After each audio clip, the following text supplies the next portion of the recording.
Alhamdulillah. Wassalatu wassalamu ala Rasulillah wa ala alihi wa sahbihi wa man tabi'ahum bi ihsanin ila yaumil qiyamah.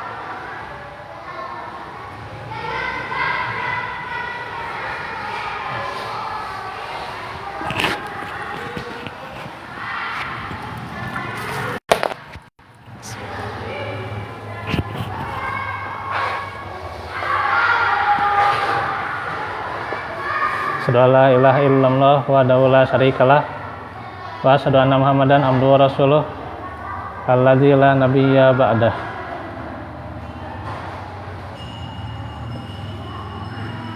Alhamdulillah, ikhwatu fillah, di hari ini kita kembali di majelis ilmu di hari Rabu sore. Tentunya yang patut kita syukuri atas segala nikmat dari Allah Subhanahu wa taala. Hanya saja tentunya kembali di akun saya lagi ya, yang seharusnya di akun Arisalah, cuman nggak tahu gitu ya. Jadi kemarin itu akun Arisalah itu berapa kali ganti password gitu ya. Jadi setiap pakai upload keluar dengan sendirinya itu ya. Jadi keluar dengan sendirinya, terus ganti password lagi, terulang lagi, kayak gitu sama gitu. Sampai berapa kali gitu ya. Tadi juga ganti password gitu juga. Ya.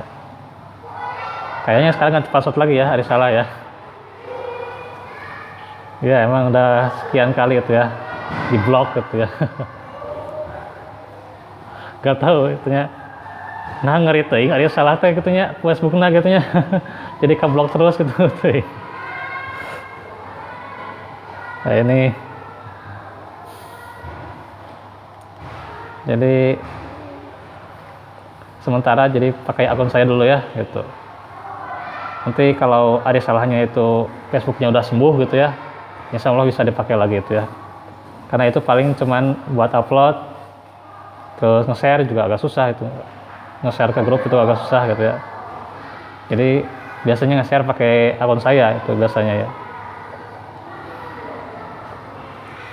Jadi ya tenang sajalah. Media mah ada sajalah gitu ya. Insya Allah tentunya selalu dimudahkan gitu ya gitu. Mudah-mudahan Allah memudahkan kembali ya memakai akun Arisalah ya. Karena sebenarnya emang yang lebih luas itu Arisalah itu yang itunya ya, apa penyebaran sharing-sharingnya itu ya lebih luas gitu ya. Pertemanannya aja itu udah hampir 5.000 gitu ya. Kalau yang saya ini baru sekitar berapa itu 2.000 3.000 lah, setengahnya lah gitu ya gitu.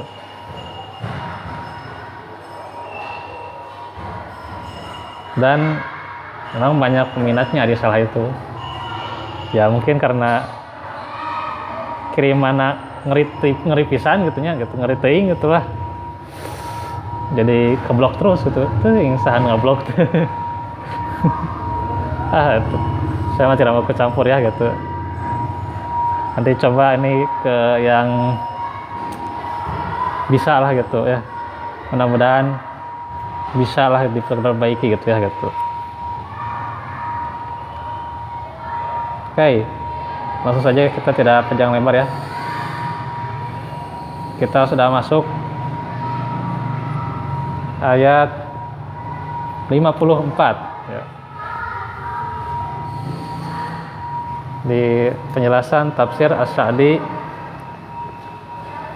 atau juga termasuk Hidayatul Insan ya. Surah Al-Baqarah.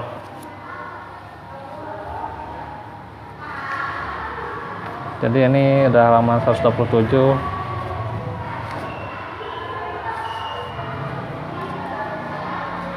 Sekitar 70 halaman lagi ya.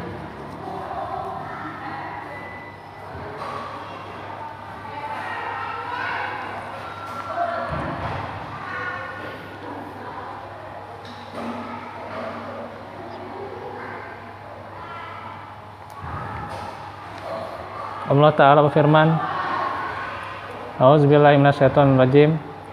Wa in qala Musa liqaumihi ya qaumi innakum zalamtum anfusakum bittikhadikum al-ijl fatubu ila bari'ikum faqatulu anfusakum dalikum khairul lakum inda bari'ikum fataba 'alaikum innahu huwat tawwabur rahim.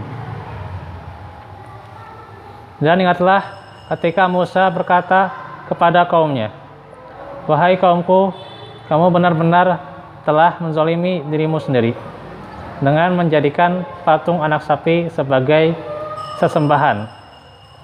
Karena itu bertobatlah kepada penciptamu dan bunuhlah dirimu.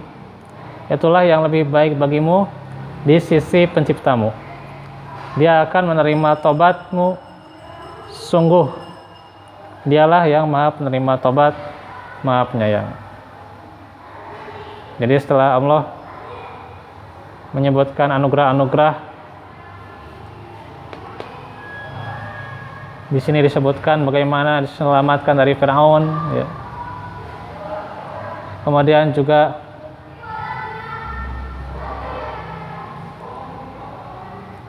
diantaranya dimaafkan ketika mereka menyembah patung anak sapi, gitu ya. Kemudian juga anugerah yang lainnya, adanya kitab, ya, dan Furqan, ya.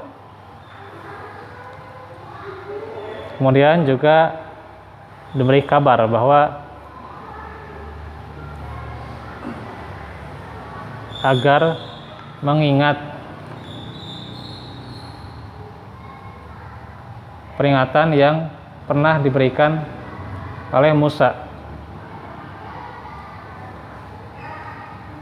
tentang kezaliman Bani Israel, ya.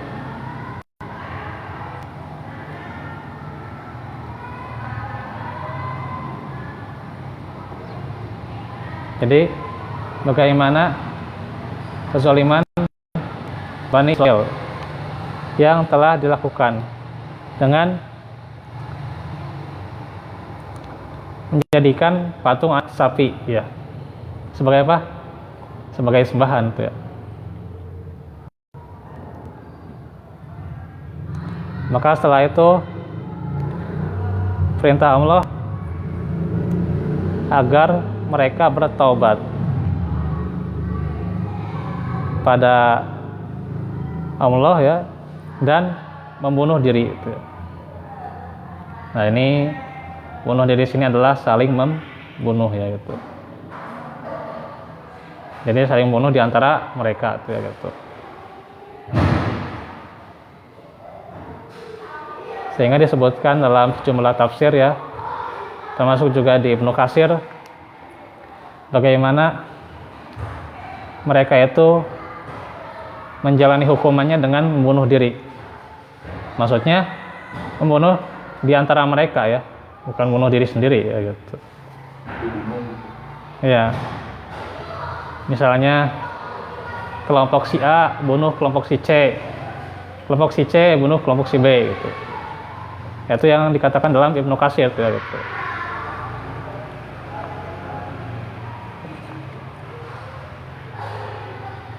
Nah, itulah hukuman untuk mereka dan pertaubatan saat itu, ya, gitu. Jadi itu syariat sebenarnya, ya. Syariat karena pengingkaran mereka, karena kesyirikan mereka.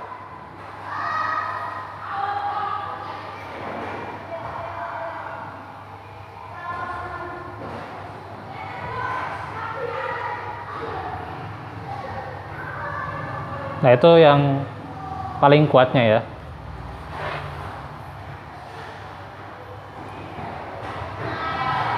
Walaupun ada juga yang mengartikan mereka disuruh membunuh diri mereka masing-masing untuk bertobat, ya.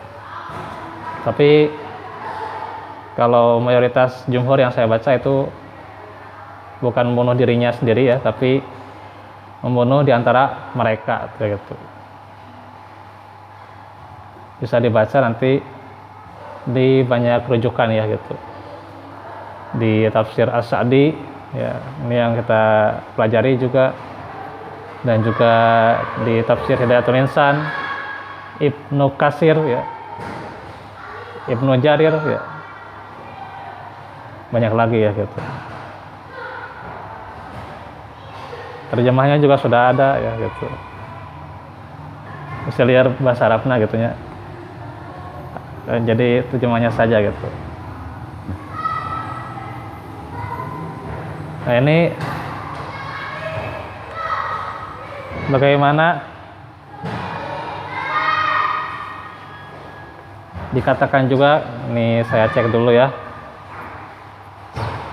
di tafsir yang lain. Ini mudah-mudahan bisa dibuka ya.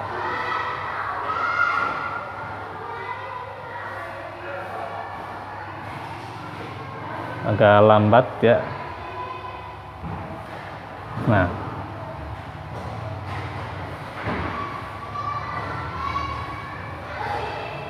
dikatakan bahwasanya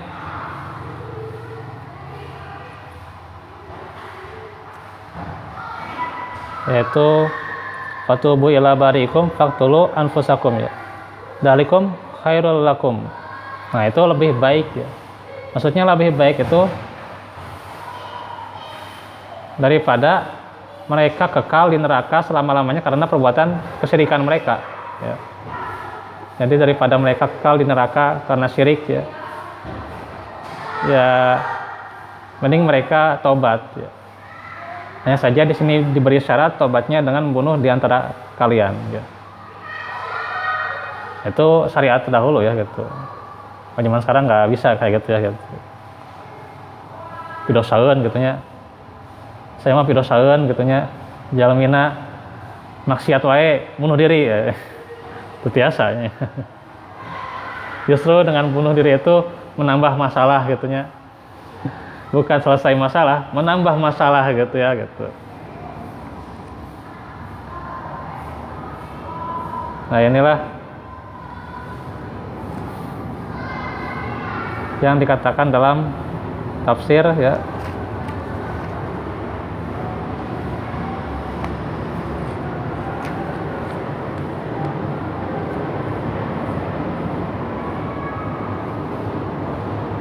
Nah, ini juga sama ya, di As-Sa'di. Kemudian Allah memerintahkan kalian untuk bertobat melalui lisan nabinya, yaitu Nabi Musa, agar sebagian mereka membunuh sebagian yang lain. Nah, membunuh sebagian yang lain berarti kan membunuh di antara mereka ya. Nah, itu fataba alaikum diulangnya lagi ya, supaya bertobat. Ini ditegaskan ya gitu dengan kalimat fataba alaikum innahu huwat tawwabur rahim. Kemudian Allah menyebutkan sifatnya, yaitu maha penerima taubat ya. Dosa apapun ya, dosa syirik, ketika dia niatnya taubat nasuha, taubatnya sebenar-benarnya, maka diampuni ya. Kemudian Ar-Rahim ya, yaitu maha penyayang ya gitu.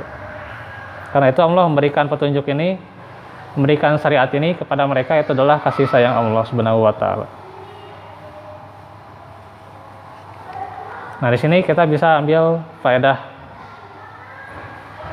bagaimana seseorang itu ketika diberikan karunia, kemudian maka dia harus mengingat apa yang telah diperbuatnya selama ini ya gitu. Apakah dia diberi karunia itu adalah karena kebaikannya atau istidraj ya gitu. Nah, ini ya, itu jadi muhasabah ya gitu. Kalau istidraj ya dalam surah Al-Qalam tuh ya, sanas tadrijuhum min haitsu la ya'lamun. Jadi akan diberikan siksaan itu ya. Jadi dia dikasih kenikmatan gitu ya. Sampai wah luar biasa kenikmatan itu ya gitu. Dan saya lihat ya, kalau mendengar berita tuh ya gitu, pemain bola gitu ya punya sekian mobil gitu ya gitu. Hotel nawe opat gitu, hotel opatnya gitu. Kita mau berapa hotelnya gitu, bumi gitunya kadang-kadang cicilan hese gitunya. Iya hotelnya opat gitunya gitu. Terus juga terkadang juga ada orang-orang yang bermaksiat diberi nikmat anu dan anu gitu ya gitu. Nah, itu istidraj ya gitu. Jadi suatu saat nanti Allah siksa lewat apa yang mereka tidak ketahui. Oh, itu lebih luar biasa tuh ya gitu. Mending kena disiksa di dunia gitunya sebagai bentuk ampunan ya gitu ya dari Allah kepada kita gitu ya, diberi sakit ya sebagai teguran misalnya, atau termasuk juga wabah sebagai teguran buat kita, daripada nanti siksaannya seandang-endang gitunya gitu. Lebih karasa nu seandang-endang gitunya. Karena itu siksaannya sangat pedih gitu ya gitu. Ya kalau sekarang kan ya kadang hati tidak nyaman, tapi walaupun dalam ujian tuh ya gitu, maka hidup itu ya disikapi dengan kesabaran, insya Allah diberikan ketenangan ya gitu. Tapi kalau nanti ya istidraj itu boro-boro tenang gitunya gitu, diuji itu tenang gitunya, disiksa itu tenang istidraj gitunya. Nah ini tentunya buat kita jangan sampai diantaranya juga seperti Bani Israel tuh ya, diperingatkan sekian kali tapi mereka tidak kunjung bersyukur, tidak kunjung dengan taubat yang nasuha sebenarnya. Maka sebagai kasih sayang Allah diberikan peluang-peluang taubat tuh ya.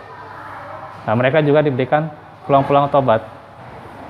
Kemudian juga disebutkan pula kezaliman mereka. Di antaranya adalah dengan menyembah patung anak sapi. Gitu ya. Kenapa disebutkan terus diulang-ulang? Yaitu supaya mereka jerak ya gitu. Ada seorang ibu tentunya itu memarahi anaknya gitu ya gitu. Disebutkan kesalahan gitu ya gitu. Karena disebutkan kesalahannya sudah reda, disebutkan lagi besoknya gitu ya. Disebutkan lagi besoknya gitu. Gitu. Ya terkadang berlebihan tapi ada hikmahnya gitu ya gitu. Hikmahnya ya supaya kita ingat dosa gitu ya gitu. Ingat kesalahan kita gitu ya gitu. Jadi itu ada hikmahnya gitu ya. Ya terkadang nasihat kolot gitu ya, caranya tidak tepat gitu ya, waktunya tidak tepat ya, tapi ada hikmahnya, itu kita ambil hikmahnya saja gitu ya gitu, walaupun ya mereka kadang dengan cara yang kurang tepat juga gitu ya. Nah disinilah bagaimana kalaulah nasihat yang disampaikan oleh orang tua itu mengingatkan kita, maka Allah itu dengan mengulang-ulang seperti ini bukan karena nafsunya, tapi karena kasih sayang yang sangat full gitu ya kepada makhluknya ya. Apalagi nanti rohimnya ini kan buat orang-orang yang bertobat dan juga terus mengingatkan dalam keadaan keimanan gitu. Jadi mengingatkan keimanan gitu ya, agar dipupuk dengan keimanan, dipupuk dengan ilmu gitu ya. Artinya hidayah taufik itu adalah kepada orang-orang yang senantiasa beriman gitu.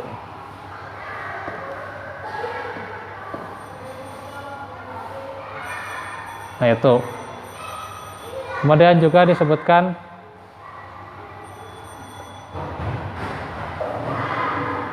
di antara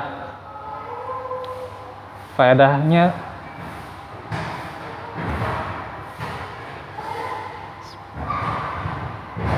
adalah agar bertobat ya gitu. Bertobat, tapi di sini dikasih syarat ya. Ini yang selanjutnya itu tobat dengan syarat ya gitu. Yaitu membunuh di antara kalian ya gitu. Maka terpetik sebuah faedah bahwasanya tobat itu ada kaidah-kaidahnya gitu ya. Kalau di masa itu ya harus membunuh di antara mereka ya. Itu supaya memberikan efek jera gitu ya gitu.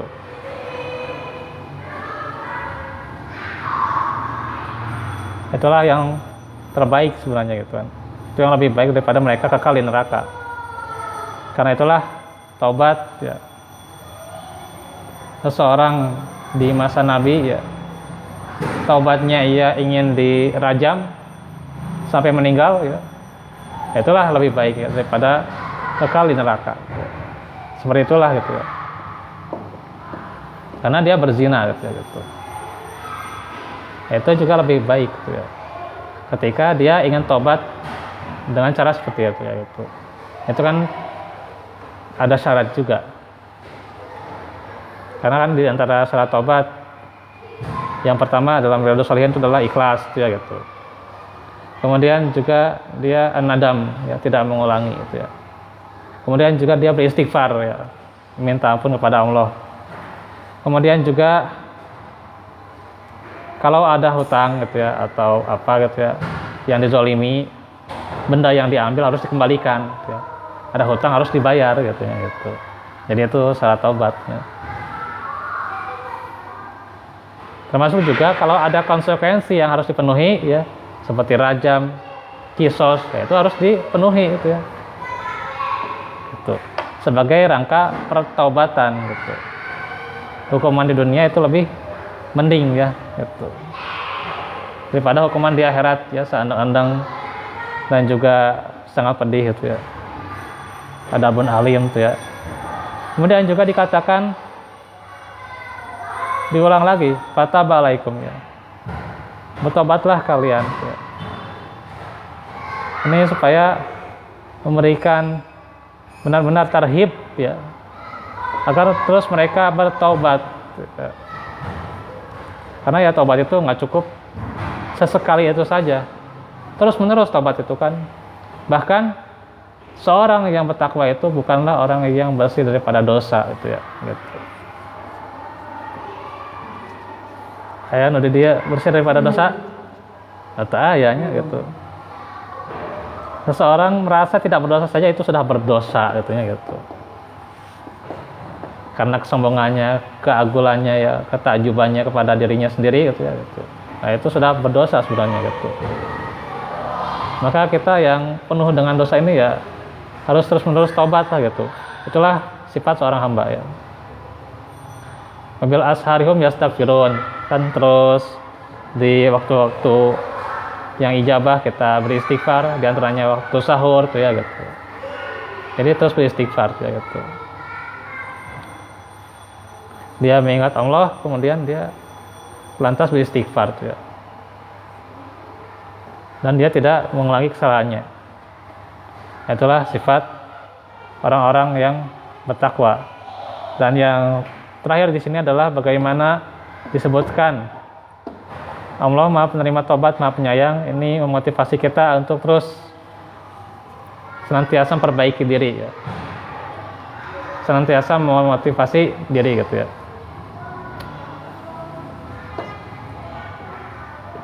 Karena tentunya dengan diberikan targhib seperti ini akan membuat kita sadar gitu ya.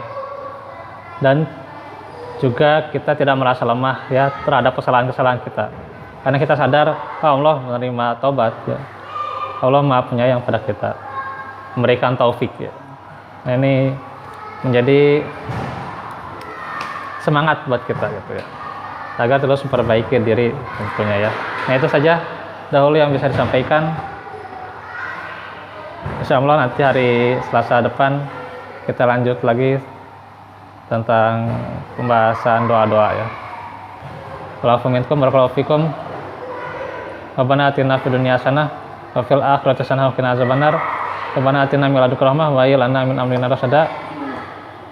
Subhanakallahumma bihamdika asyhadu an la ilaha illa anta astaghfiruka wa atubu ilaik. Wassalamualaikum warahmatullahi wabarakatuh.